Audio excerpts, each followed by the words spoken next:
Buddham Saranam Gacchami. Dhammam Saranam Gacchami. Sangham Saranam Gacchami. I go for refuge in the Buddha. I go for refuge in the Dharma. I go for refuge in the Sangha. Buddham Saranam Gacchami. Dhammam Saranam Gacchami.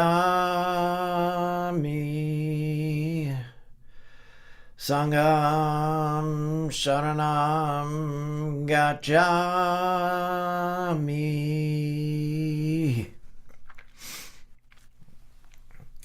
All right, so we will start with our 15 minutes of seated meditation. The wise have no mind to be grasped. They are naturally non-contentious and peaceful. If you know not the great way of non-contrivance, when can you realize the hidden mystery?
Chanti Gatha on opening the sutras. This Dharma, incomparably profound and minutely subtle, is rarely encountered, even in hundreds of thousands of millions of ages. Now we see it, hear it, hold and maintain it. May we completely realize the true mind of all Buddhas.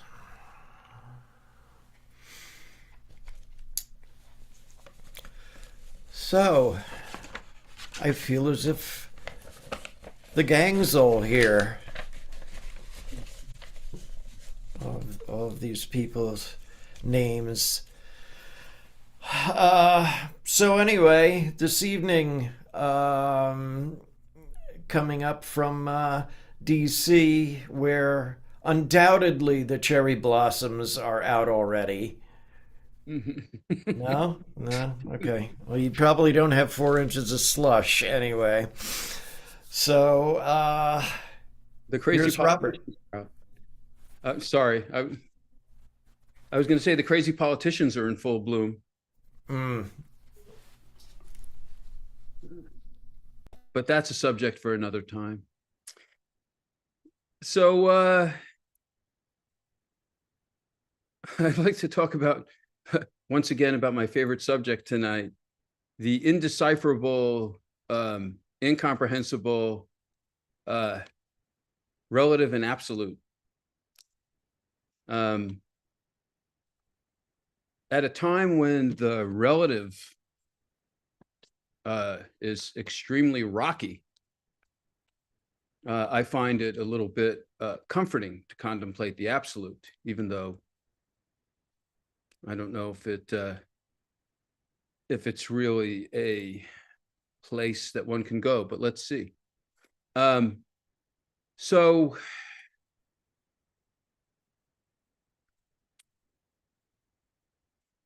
I'll talk a little bit about it in a kind of general way, the relationship of the relative and the absolute, and then I'll concretize it a little bit. And in concretizing it, I may misrepresent it a little bit, but I'm willing to take that risk. And then I'll go into even more detail, which will give me a further opportunity to further misrepresent it.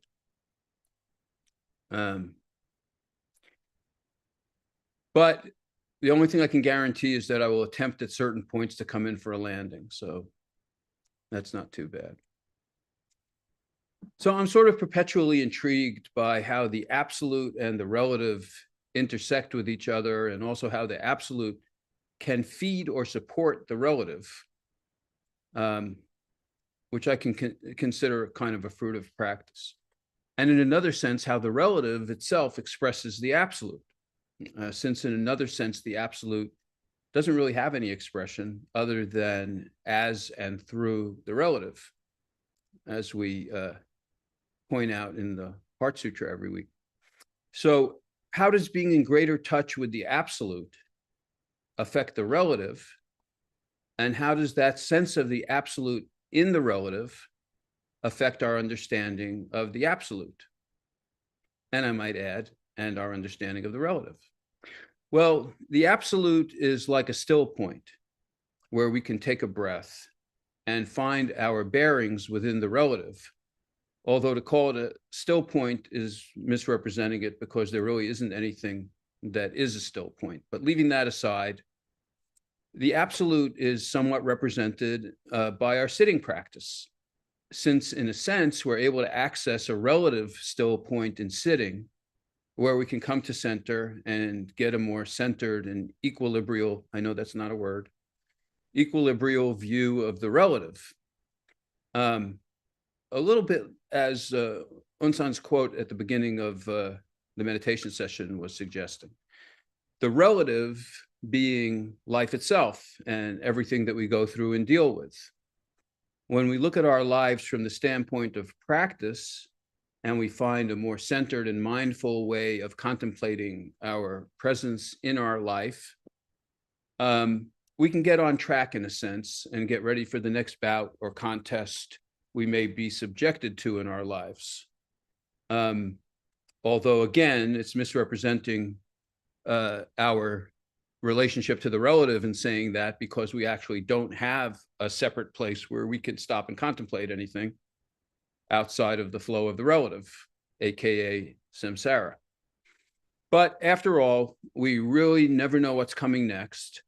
And having a kind of a strong anchor in the tathata, the presence of the moment, which is another way of suggesting the presence of the absolute, allows us to go forward into that unknown with a stable, mindful approach, relatively speaking.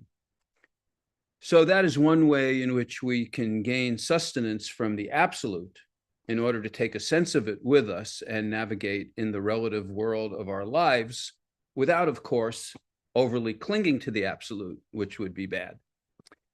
And in another sense, we can find the absolute in the relative world as well when we're not sitting, but navigating life itself. And the absolute is always represented by everything within the relative, because the absolute is never absent from the relative.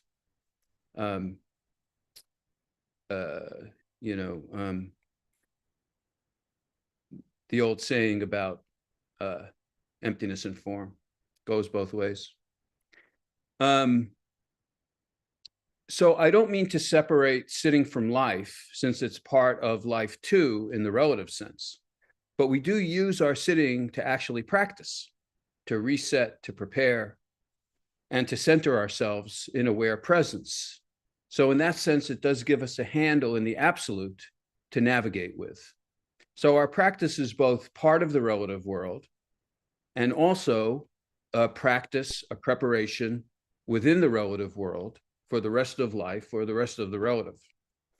When we recognize the absolute in the relative, we're able to be with whatever's occurring. And a simpler way of saying that would be that when we are mindful of what's happening in the moment and we're connected to what's happening in the moment, we're able to interact with it and connect with it in a different way. Sometimes that's hard. It can be difficult to actually open up to what's happening in the relative, in the changing world of samsara.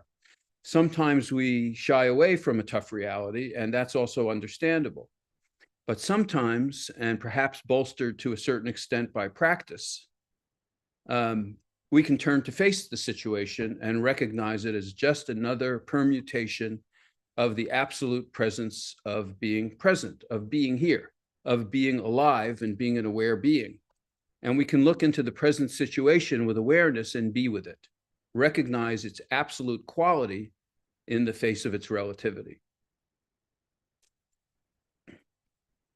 And as I was exchanging with someone the other day, when times are really crazy, not saying they either are or aren't right now, but when times are really crazy, it's a really good opportunity for practice.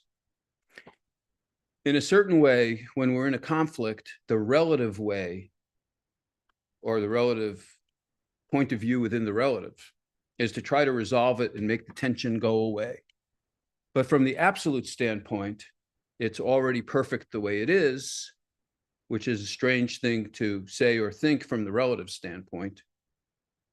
But in a certain way, from the absolute standpoint within the relative, by being with the situation and seeing it as itself, as perfectly itself, it may be seen to resolve itself, as it inevitably will, one way or another. Those two ways of regarding a life situation, that it should be resolved to restore harmony, the standpoint of the relative, and that it should be given space to resolve itself, the standpoint of the absolute, represent the dynamic of the absolute and the relative. And the absolute view and approach and the relative view and approach, one is not better than the other. And in fact, just as the relative and the absolute support and interpenetrate each other, the absolute approach of just being with a situation and letting it resolve itself, represented by the old Chinese principle of Wu Wei, and the relative approach of interacting with the situation to help resolve it and restore equanimity, both support and interpenetrate each other. And that is the mutually supporting and mutually interpenetrating nature of the relative and the absolute. So there may be one aspect of your relation to a situation that is just being with it and establishing a mindful sense of its absoluteness just as it is, and another aspect of your relation that is actively working on the situation to help resolve it. In fact, to have a balanced dynamic between the absolute and the relative, they both have to be fully integrated at the same time so that your approach is fully integrated and you are unified in your presence and action. Sometimes it seems like we even have to go from one approach to the other and go back and forth between them. One moment being the host who is in dynamic, spontaneous action, and the next moment being the guest who allows the situation to tell her what to do next. And it appears that way because in a given situation, we're in the flow of the relative world. And we have to be prepared to work with both coming forward and stepping back in order to navigate whatever happens next. And that's the introduction. So taking a little closer look at this and taking the risk of running a little long, I'm going to go into yet another aspect of the relationship of the absolute and the relative by very quickly skirting over the most complicated subject in Zen, Dangshan's 5 ranks. So Dangshan is an important figure in the history of Zen, particularly known along with his successor Kaoshan for creating the Caodong school, one of those schools, one of the major schools in Chinese Zen, which is also known as the Silent Illumination School of Zen. Silent Illumination stressed silent, deep contemplative sitting practice and was the ancestor of the Soto Zen school. That's just a little introduction to Dangshan, but not 100% pertinent to what I'm going to say next. Dangshan wrote out a set of principles or stages that outline the progression of positions that one might find themselves in along the path of practice. And that highlighted different relationships in one's own understanding of what we sometimes call the absolute and the relative in Zen. So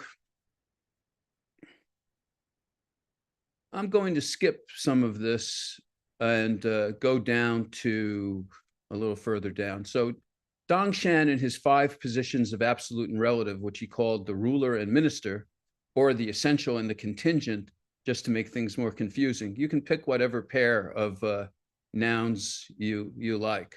You can have the absolute and the relative, the ruler and minister, which has a kind of dynamic sense of the relationship, or the essential and the contingent, also sometimes known as essence and function in one application. And these 5 positions show the different experiential positions that these 2 aspects of experiencing could take and a sense of what they represented. And there's a sense in which the final position is seen to be the most awakened and balanced one, but each position has its own quality as well and can sometimes occur in experience at one time or another. So I ran across this translation, which is by Ross Boliter. I don't know if anybody's ever heard of him, but I like it. And it's, and I very much like Dangshan's metaphoric illustrations of the 5 ranks. So I'm just going to take a look at each one of his initial verses as opposed to the commentaries and the commentary verses and the commentaries on the commentary verses, and talk a little bit about each one. So the first rank is the contingent within the essential. And that would also be saying like the relative within the absolute. Contingent and essential can also be called the minister and the ruler. And, you know, those are all synonymous. The contingent within the essential, here's Dangshan's delightful verse in this translation. At the beginning of the 3rd watch, before moonrise, don't be surprised if there is meeting without recognition. One still vaguely harbors the elegance of former days. So again, at the beginning of the 3rd watch, before moonrise, so it's very dark, don't be surprised if there is meeting without recognition. So you don't see the true nature of what you encounter. one still vaguely harbors the elegance of former days. So one is attached to the ways in which one thinks or conceptualizes about things, possibly about the absolute principle itself. So there's a sense of that while one is dwelling in the essential or absolute, one doesn't really recognize it and is seeing it within the darkness of the relative. I'm not going to go into my full commentary on that. I'm just going to go to the next one and go through these, without taking too much time. So the next position is the essential within the contingent. The essential within the contingent, having overslept, an old woman encounters the ancient mirror. This is clearly meeting face to face. Only then is it genuine. Don't lose your head by validating shadows. So you may be led astray by the impression of things within form, objects and things which you have conceptualized to separate them out or make them appear real. But you have had a direct meeting with the essence of things, with your understanding of what the nature of things is. In the third position is arriving within the essential. And the verse is, in nothingness, there is a road apart from the dust.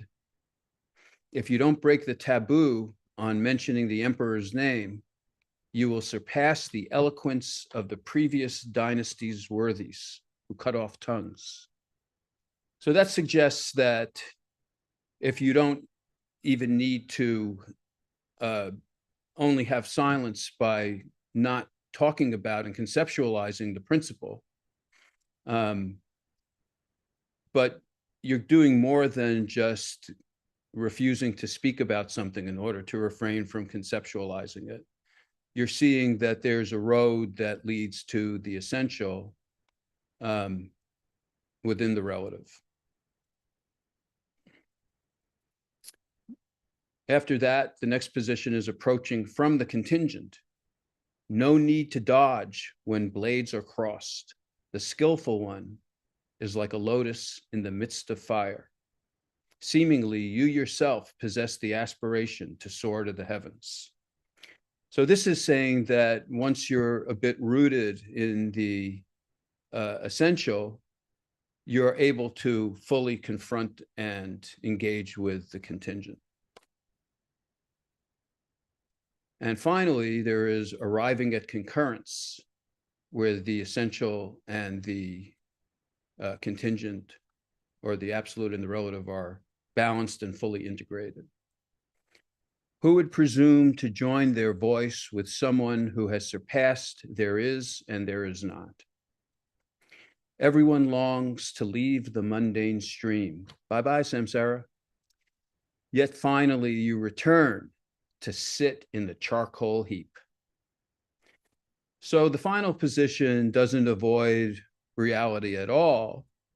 You no longer separate yourself from the stream of samsara, but you just are very happy to hang out in it because you realize that it's not necessary to fight the nature of things. You can be part of it and you're in harmony.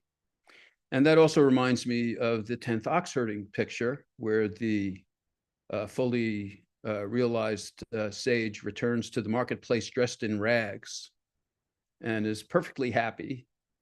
And they say that everywhere he or she goes, flowers bloom. So you're poor, you're not hanging on to anything, you're just an ordinary person, you're not aspiring to anything anymore, but the quality of your presence is fully illuminating. So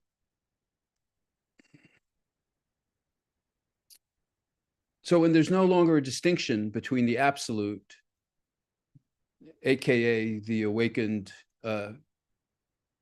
presence or the awakened mind, and the particularity of experience in the world, it's no longer necessary to either run away to a transcendent state or to reduce your understanding to raw experience in the world. The simple experience of anything is the experience of the absolute. And there's no place to go, or no place that you need to go. And it also reminds me to finish off of one of my favorite koans from the book of Equanimity. It has another more common name, but I forgot it for the moment. The Book of Equanimity, where Buddha and a disciple are walking along. This may be in some other collections too. And the Buddha sees a really beautiful open field, and he says, this would be a wonderful place to build a temple. And the disciple, I forget which one it was, picks a blade of grass and sticks it in the ground and says, there, the temple is built.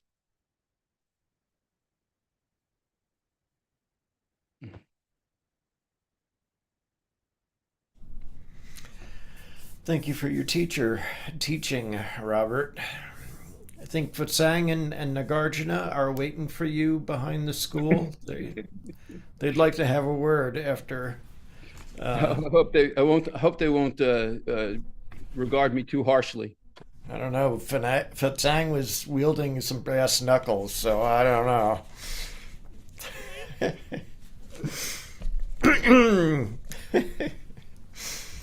All for the best. Oh, it's all good. The right way and wrong ways are not two. When perfectly known, ordinary and sage are on the same road. Illusion and enlightenment originally have no distinction. Nirvana and samsara are one suchness.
Let us chant the Heart Sutra.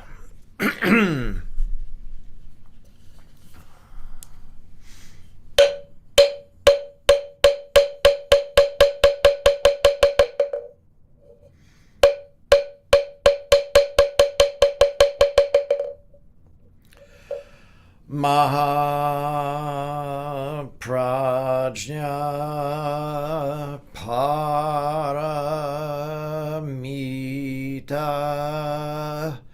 Hridaya Sutra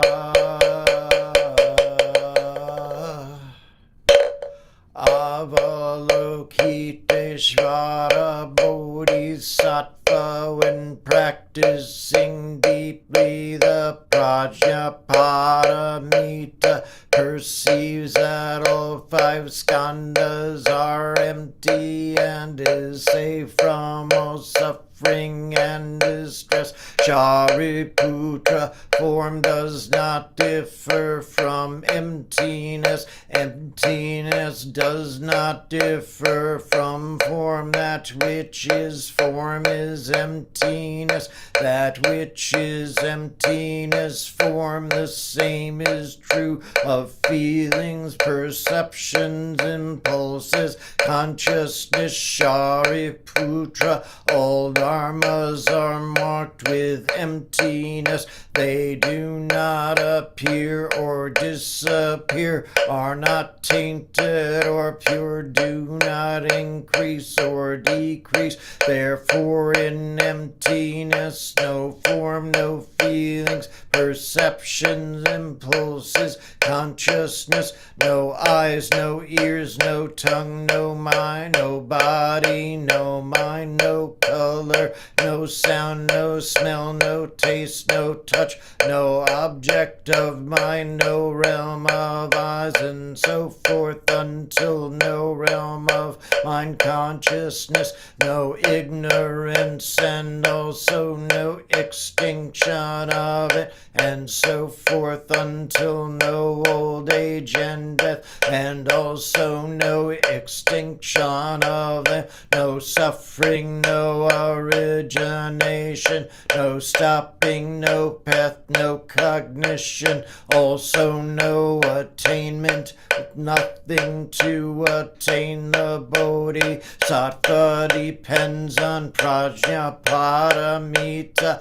and the mind is no hindrance. Without any hindrance, no fears exist. Far apart from every perverted view, one dwells in nirvana. In the three worlds, all Buddhas depend on Prajna Paramita and attain Anuttara Samyak Sambodhi. Therefore know that Prajna Paramita is the great transcendent mantra, is the great bright mantra, is the utmost mantra, is the supreme mantra, which is able to relieve all suffering and is true, not false. So proclaim the Prajna Paramita mantra. Proclaim the mantra which says Gate Gate Para Gate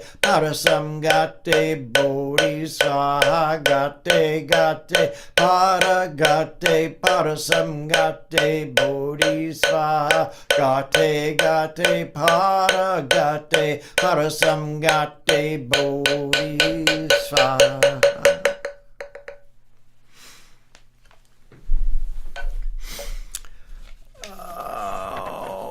Okay, let us now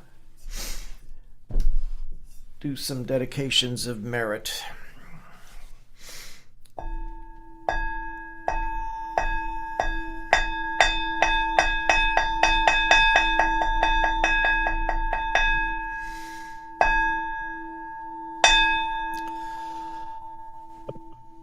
All sentient beings are one seamless body and pass quickly from birth to death. We remember those who cared for us and are gone, those who were ill, those who are at war, who are hungry and who are in pain. May they heal and have peace. We especially dedicate our service to Mike Gingy Wood, Sienna Wood, anyone you would like to add. I'd like to dedicate merit to, once again, to all the people all over the world who are suffering from the withdrawal of U.S. foreign assistance. Any others? Jamie and family, Harper and family, Jasmine and family. Anyone else? Say, I dedicate one to all 8 billion of our brothers and sisters in the Sea of Samsara and all the countless and nameless animals within the world.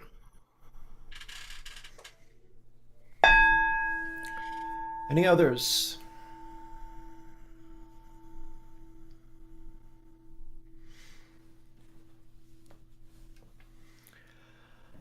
I have one further one for Tillman's aunt and the whole Tillman family. All beings in the 10 directions, subject to the greed, hatred, and delusions of themselves and others.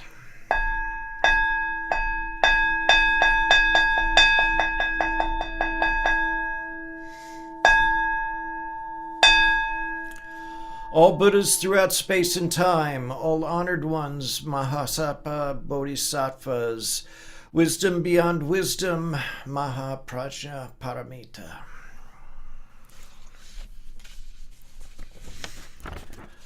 We'll do the loving kindness meditation.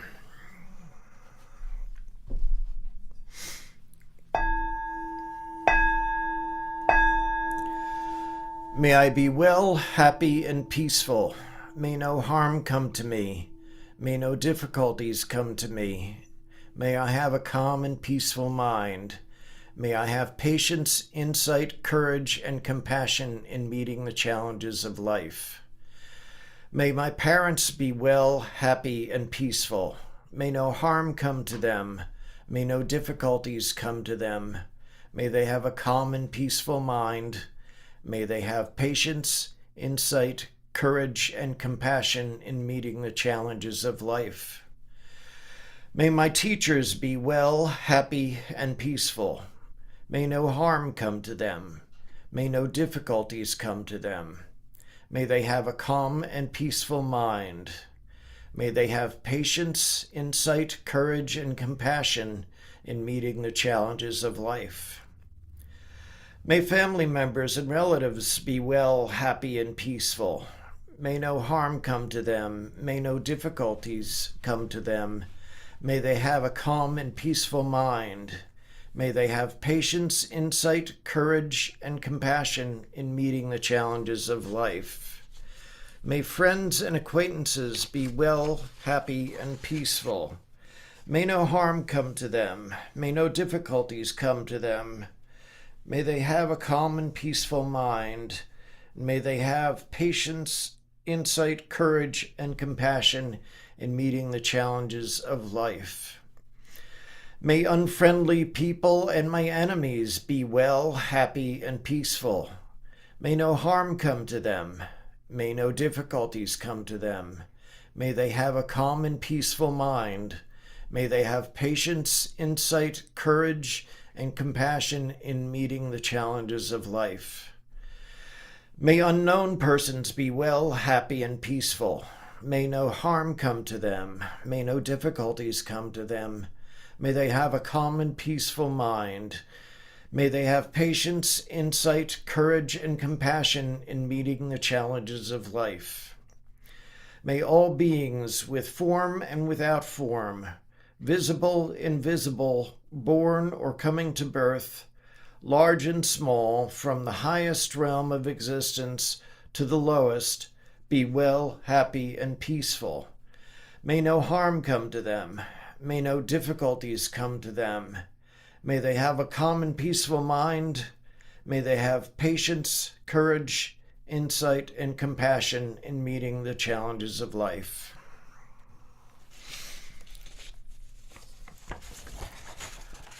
And we'll do our faith and practice vow.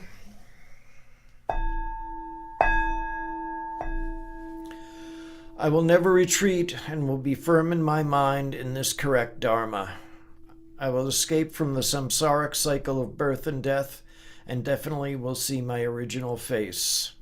I will be sure to inherit the life of insight of the Buddha and save all sentient beings.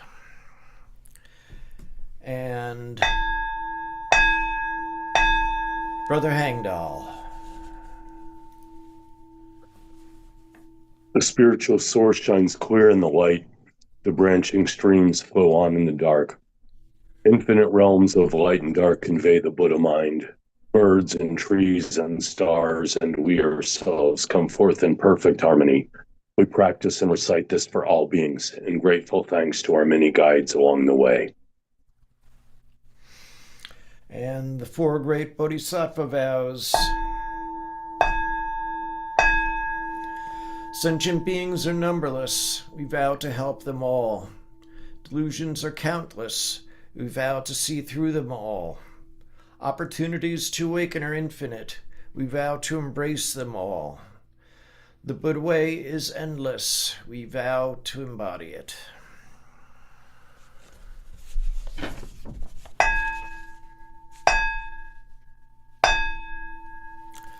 Life and death are of supreme importance. Time passes swiftly by and opportunities to awaken are easily lost. Strive to realize your true nature and do not squander your time by night or day.